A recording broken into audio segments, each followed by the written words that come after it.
Distances వస్తూ ఉంటాయి, మనకి డైవర్ట్ అయిపోతూ ఉంటాం. మనకు కూడా లైఫ్ లో ఎందుకు మనం ఇలా డైవర్ట్ అయిపోతూ ఉంటాం, ఇలా డిస్ట్రాక్ట్ అయిపోతూ ఉంటాం? బికాస్ ఆఫ్ ఓన్లీ రీజన్ ఏంటంటే మనకు ఒక లక్ష్యం లేకపోవడం వల్లే. ఈరోజు లక్ష్యం ఉండాలి లేదా మనకి? నేనేదో చెప్తున్నానని మీరు పెట్టుకోవాల్సిన అవసరం లేదు. ఖచ్చితంగా మీకు నీడ్ అనిపిస్తేనే పెట్టుకోండి. ఈ రోజు ఎందుకు అది ఇంపార్టెంట్ మీకు నేను చెప్పేసి క్లారిటీ ఇచ్చేసి వెళ్తా ఇక్కడ నుంచి. ఓకేనా? సో ఎందుకని తనకు అది పాసిబుల్ కాదు, నాకు ఇష్టం అంటే మాట్లాడలేడు. నీ ఇంట్రెస్ట్ ఏంటో దాన్ని ఐడెంటిఫై చేయండి. మీకేం కావాల్సిందో మీకే తెలియాలి, ఇంకెవరికి తెలియదు. ఒక స్కూల్ ఇలాగే క్లాస్ చెప్తూ ఉంటే ఒక బాబు అంటే కూర్చొని ఏంటి మన ప్యాషన్ అనేది ఎలా ఉంటుందంటే అదే అప్పుడైపోయిందా పని అనిపిస్తుంది. అదే మనకి ఇష్టం లేకపోతే ఏమనిపిస్తుంది? ఈ రోజు కూడా స్కూల్కి వెళ్ళాలా, బోరింగ్ అబ్బా. అవునా? నేను కూడా చిన్నప్పుడు అలాగే అదే ఈ రోజు కూడా స్కూల్కి వెళ్ళాలి ఏంటంటే అనిపించేది. ఎందుకని?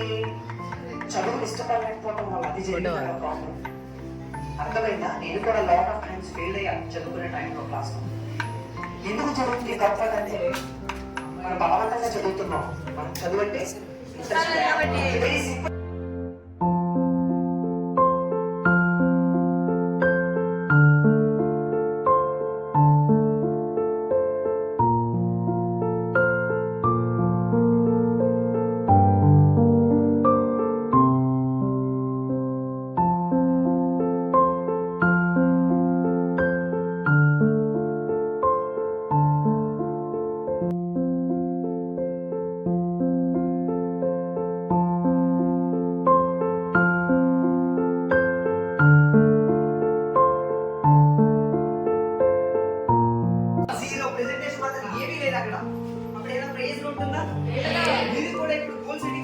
పెట్టుకోవాలి ఏంటని చెప్పి మీ విషయాలు కన్నా తర్వాత మీరు గోల్స్ పెట్టుకోకపోతే వాటిని మీరు అప్లై చేయకపోతే ఏమైనా ఉపయోగం ఉందా?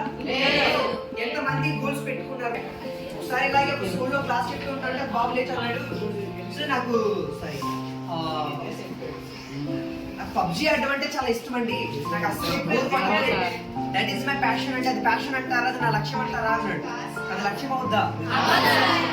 పబ్జీ ఆడితే నీకు డబ్బులు అప్పుడు ఇవ్వడు, నీకు గౌరవం అప్పుడు వీడు పబ్జీ ఆడుతున్నాడు కదా అని చెప్పి సార్ 2 సార్లు కూర్చోండి సార్ అని చెప్పి చేయండి. ఇప్పుడు వరకు చెప్పాను కదా మానిటరింగ్ జరిగింది. ఇప్పుడు వరకు చెప్పిన ఫస్ట్ స్టెప్ నుంచి ఎండ్ ఆఫ్ ది స్టెప్ వరకు ప్రతిదీ కూడా ఏంటి క్లారిటీ తెచ్చుకోండి. మీకు ఇష్టమైన దానికోసమే పని చేయండి. మీకంటే ఒక లక్ష్యం అనేది జీవితంలో ఖచ్చితంగా పెట్టుకోండి. ఈరోజు ఇప్పుడు వరకు లేకపోతే లక్ష్యం పెట్టుకోండి, దానికోసం క్లారిటీ తెచ్చుకోండి. మీకు తెలియకపోతే తెలిసిన వాళ్ళ దగ్గరికి వెళ్ళి అడిగి ఆ ఇన్ఫర్మేషన్ గ్యాదర్ చేయండి. ఓకేనా?